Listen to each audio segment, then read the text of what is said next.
Box office దగ్గర అన్ని చోట్ల ఎక్సలెంట్ కలెక్షన్లతో దుమ్ము లేపుతున్న ప్రభాస్ నటించిన లేటెస్ట్ మూవీ కల్కి పక్క రాష్ట్రం కర్ణాటకలో మరింత జోరును చూపెడుతూ కలెక్షన్ల పరంగా దుమ్ము లేపుతూ ఇప్పుడు బ్రేక్ ఈవెన్ ను దాటేసి లాభాలను కూడా సొంతం చేసుకుంటూ రచ్చ చేస్తూ ఉంది. కాగా కర్ణాటకలో తెలుగు వర్షన్ మేజర్ గా కలెక్షన్ల పరంగా దుమ్ము లేపగా మరో పక్క కన్నడలో డబ్బైన వర్షన్ కూడా లిమిటెడ్ థియేటర్స్ లో రిలీజ్ అయ్యి అద్భుతమైన కలెక్షన్లతో ఇప్పుడు దుమ్ము దుమారం లేపుతూ కొత్త రికార్డులను నమోదు చేసే దిశగా దూసుకుపోతూ ఉండటం విశేషం. కాగా ఇప్పటి వరకు కర్ణాటకలో కన్నడ డబ్ వర్షన్ మొత్తం మీద 2 వారాలు పూర్తయ్యే సమయానికి 5.75 కోట్ల రేంజ్ కు అటు ఇటుగా గ్రాస్ ను వసూలు చేసి సంచలనం సృష్టించగా ఇప్పటి వరకు హైయెస్ట్ కలెక్షన్ ను కన్నడలో డబ్బైన మూవీస్ పరంగా చూసుకుంటే ఫస్ట్ ప్లేస్ లో సలార్, తర్వాత ప్లేస్ లో జైలర్ మూవీస్ ఉండగా ఇప్పుడు జైలర్ మూవీ సాధించిన కలెక్షన్లను కల్కి మూవీ బ్రేక్ చేసింది.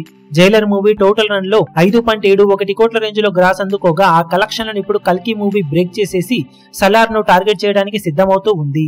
సలార్ మూవీ టోటల్ రన్ లో కన్నడ డబ్బింగ్ వర్షన్ 6.25 కోట్ల రేంజ్ లో గ్రాస్ ను వసూలు చేస్తే ఇప్పుడు కల్కి మూవీ టోటల్ రన్ కంప్లీట్ అయ్యే టైంకి ఆ మార్కును దాటేసి కొత్త రికార్డును నమోదు చేసే అవకాశం ఎంతైనా ఉందని చెప్పాలి. ఇప్పుడు ఓవరాల్ గా కర్ణాటకలో అద్భుతమైన వసూలతో దుమ్ము దుమారం లేపిన ఈ సినిమా కన్నడ డబ్బింగ్ వర్షన్ పరంగా కూడా సంచలనాలను సృష్టిస్తూ దూసుకుపోతూ ఉండటం విశేషం.